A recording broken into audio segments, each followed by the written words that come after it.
I'm honored to be in your midst today. Creatives are probably the only occupational group that still have a reputation left in our world today. And the simple reason is that they don't really allow anyone to put them in a box. So, they can always escape. They can be anything they like at any time. Lawyers, for example, my profession, are the most maligned. Descriptions ranging from scorpions to sharks and all that. And of course, politicians are the scum of the earth.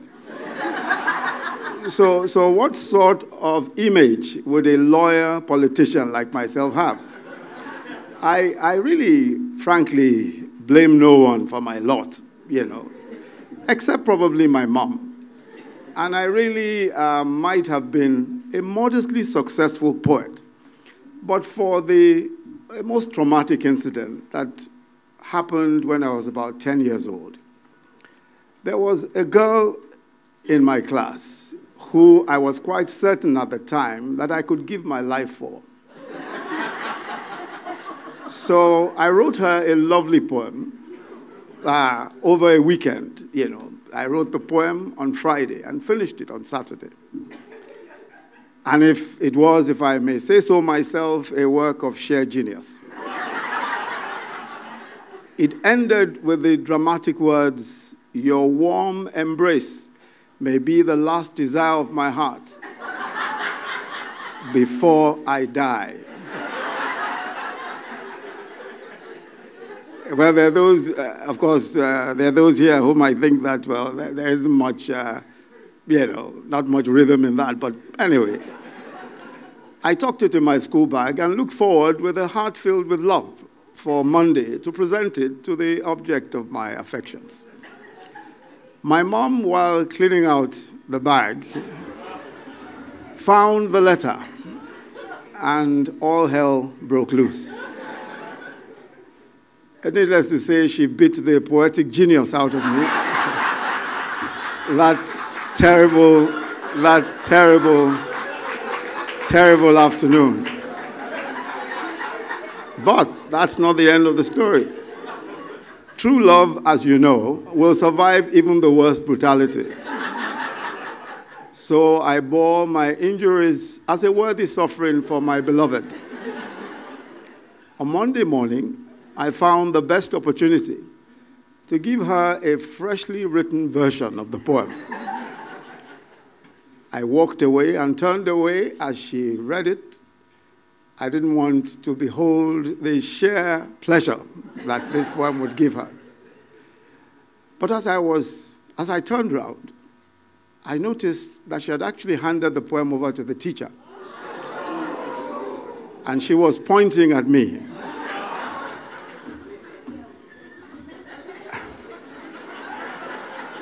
While my physical bruises have healed from that experience,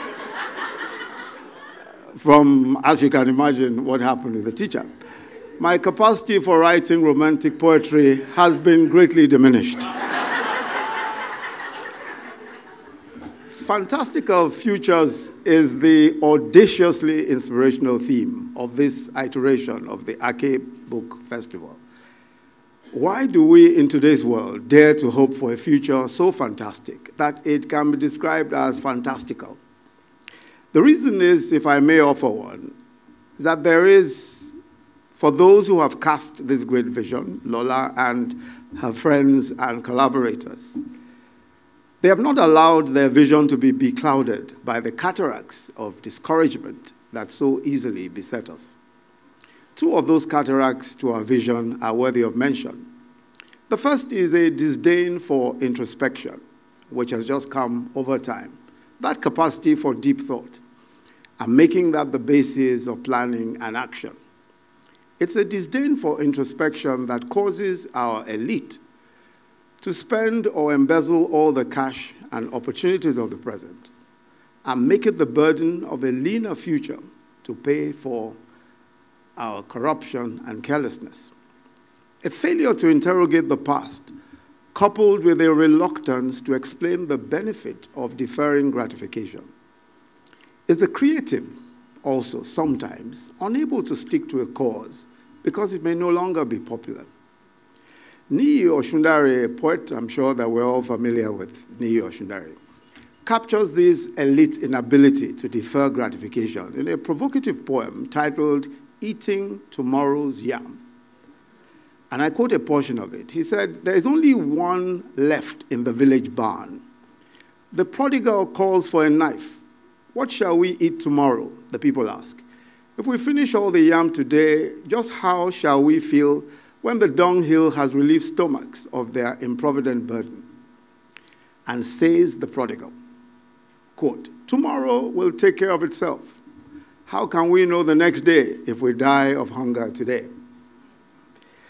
The recursive one step forward, two step backwards of our histories, especially in Africa, has caused Professor Tanure Ojaide, and I'm sure you're all familiar with him as well, in his angry style to ask, what poets do our leaders read? Again, Ojaide in his poem, "No Longer Our Country," remonstrates, and I quote him, "We have lost it, the country we were born into. We can now sing dirges of the Commonwealth only of yesterday. We have a country that is no longer our own." But even he, that is Ojaide, will agree that societies are built by men and women, not spirits. Which leads me to the second cataract that blurs our vision, and that is the failure to recognize the responsibility of the individual, especially the gifted individual. Does the artist have a responsibility to society beyond that of the ordinary citizen? Is there a civic tax payable on talent? Does the fact of your genius place upon you a moral burden to attempt to use the powerful voice of your art to fight for the soul of the land, especially to fight for the soul of the land from whence you came, to take moral positions? Are you, by virtue of your intellect and creativity, a moral agent, or are you not? Can you afford to be neutral? Can you be politically neutral? Can you, in the face of so much that needs to be done, poverty, deprivation, injustice, stay politically neutral? Can Africa afford to have its best talents wearing halos of political innocence and saying, "Let us leave politics to the scoundrels"?